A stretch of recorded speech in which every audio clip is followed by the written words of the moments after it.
If your business is starting to suffer because of the Great Resignation, where last month alone 3% of the workforce quit, millions and millions of people. In the last 6 months, over 20 million people quit their jobs in the US, a lot of them without having another job lined up. And if you're running a business, small or large, if you're managing a team, you're starting to feel the pain and pressure of it, and you're wondering, what can I do to hang on to my good people? Now, instead of just throwing another pizza party, instead of answering and giving them what they really want to stay with the job, there is an alternative. There's something you can do. You've heard of the exit interview. It's what you do after you've lost people and lost them to another company, to a competitor, and you have to ask them, why did you leave? What didn't we give you? What did we do wrong? And you get to hear them say all the things that they hate about you. How about trying this instead? The stay interview. Now, to make the stay interview work for you, to hang on to your best people, it's a way of identifying enthusiastic stayers, people who want to stay with a job. Maybe they think it's just more important to them that they stay because of the security, because of the work that they do, because of the convenience or what you offer in your organization. Maybe it's your mission, maybe it's the work conditions, maybe you let them work from home and the other jobs won't. Whatever it is, enthusiastic stayers, that's your best way of hanging on to your best people during the Great Resignation, when all your good people seem to be heading for the exits. Sounds like there's a lot of interest. All right. A few people have invited us in just to laugh at me on this deal. Is that you? No. Is that what this is? That's not what this is. That's just how Mark is. Let's see what you got. I'm sorry. You smell that? What is that? What? What's that smell? The cologne? No. Opportunity. No. Money. Oh, okay. I smell money. Okay. Now you know what it costs you, what it costs your bottom line when you lose a good worker. Let's say you pay between the national average for a salaried person today between $60,000 and $70,000.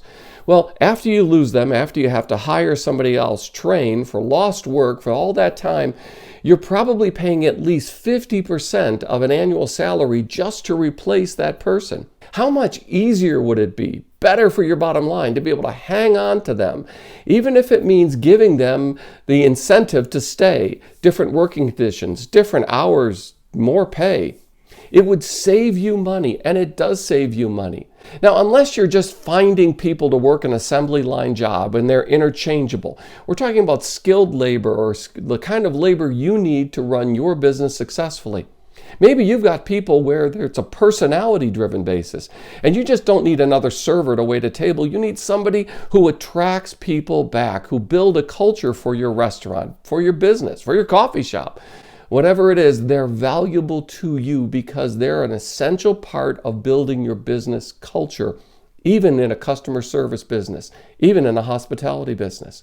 So instead of viewing them as interchangeable cogs in a great industrial machine, you actually need certain people to do things.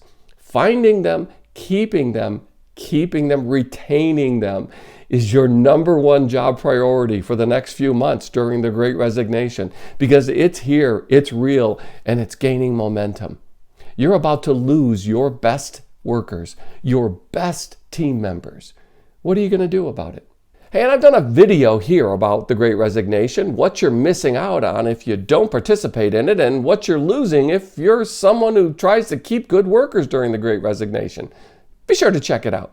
So instead of just doing an exit interview, you want to identify your enthusiastic stayers. You want to give them an opportunity of voicing their concerns, their awareness. Now, you don't go to them and say, hey, have you been looking for another job because everybody else is? And that really violates a trust. That's going to drive them out the door faster than a better job offer. And this is a free market. And within that free market, they should have the ability to know what they're worth on the market. They're worried about you being out here and they want me to bring you back. Please. Just saying.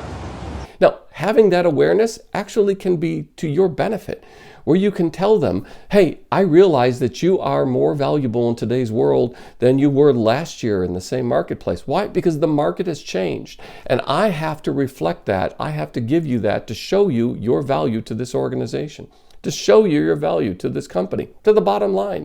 And instead of asking them about what their value is on the open market, try to identify with them the ways that they add value to your team and they help other people be successful, do their jobs.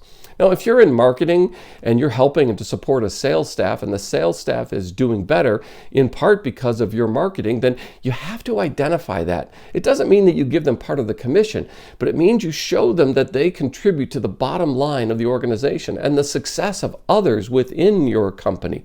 Being explicit about how they contribute financially is an important part of letting them see where they fit within this. Now, if you're reluctant to do that because you're thinking, oh, I'm just going to give them ammunition to ask for more money, yes, you are. But you think ignoring it's going to make them feel more valuable and want to stay with you? No, it doesn't work that way. Now, what we need in that situation is the kind of conversation that engages them on their terms and actually responds to their concerns and their desires. So here are some of the basic questions we can ask. Well, the first can be, hey, what excites you about the work you get to do, about the work we're doing? What really is enthusiastic to you? What really gets you out of bed in the morning? However you want to put it.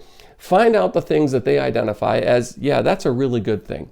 And then you also want to add in the negative, and that is to say, yeah, there are things going on I know we can change. So what are they? Let's change them. Let's see what we can get rid of. Let's see what we just have to put up with as part of doing business, the cost of doing business and the experience together. But let's figure out the things we can do to make this a better workplace for you, for us, for everyone. Now that means keeping it informal, that stay interview, and separate it as much as possible from the annual review calendar. An annual review is sort of this cutthroat thing where we go through and we give them feedback, they get some input, and we give them that pool raise of 2 to 4% behind the cost of living, which is one of the reasons why they're going to be looking for a job. The next question is to separate the idea of them just doing a job for you and they're being part of your team, and that is to ask them the question about themselves. Where do they see themselves in, say, 3, 4, or 5 years with the company? That is, you create the impression that they belong here and that the company will be thriving because of them in the next 3, 4, or 5 years. And you want them to take ownership of being part of the success of the company. That might mean sharing some of the longer term goals in the strategic plan of the organization to say, you know, in 5 years, we see our growth here. We see adding this many more people. We see expanding in this way. Do you know I built a bridge once? Sorry. A bridge. No, I didn't know that. I was an engineer by trade. And to give them a chance to say, hey, I see myself fitting in there, or I can do that. Now that means going beyond their job description today. The job description alone is not going to keep people in a company, and a job description or even a better job description from somebody else is not going to just attract them to participate in the Great Resignation. And it's from there then that we add value, where we discover together what value an individual can add to an organization, what makes them unique or uniquely situated to do something that's beneficial to the team, to the others, to the bottom line, to the future. And where are they with us in 5 years? Now, if you're the kind of boss that's looking to get a job done, this kind of question, you're not going to feel comfortable with it. And that's going to be one of the reasons why people take advantage of the Great Resignation. They're going to look for ways in which they can find value to them, not just in more pay. You always get more pay when you switch jobs. Sorry to say, sometimes 10, 20 or more % over the annual salary average. And that's tough to compete with. So in ways that you can compete, that means listening and being responsive to the ways they see themselves in the next few years. Maybe they don't have the skill set yet, but they would like to see it. Well, let's find ways as companies to give them access to that through education, through training, through personal and professional development, and make that part of the incentive package that keeps them within your organization. Now, instead of thinking that, oh, I'm just going to train them and somebody else is going to benefit from them, yeah, that's the reality of the job market today. It's not our market anymore as employers. It's the market of those who have a skill set, who have a growing skill set, and who have an appetite for more, because there is more out there. And it's time for you and your company to offer more. It's time for you as a team leader to start offering more. You don't need people who just do a job like on an assembly line. You need people who add value. And to discover what that value add is means doing a stay interview.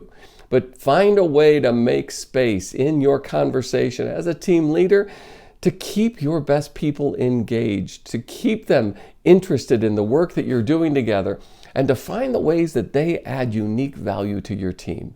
You'll benefit not only your bottom line, but you'll benefit as a team. You'll benefit as a team leader. You'll benefit as a leader in an organization. You'll benefit even though everybody else is heading for the exits because of the Great Resignation. You'll find enthusiastic stayers who want to stay because they see value in what you're doing together. Hey, and thanks for being part of the Do-Over Show. Please tap the like button because it really helps. And while you're there, please subscribe and ring the notifications bell so you don't miss an episode. I'm so glad you found me and I found you. Thanks.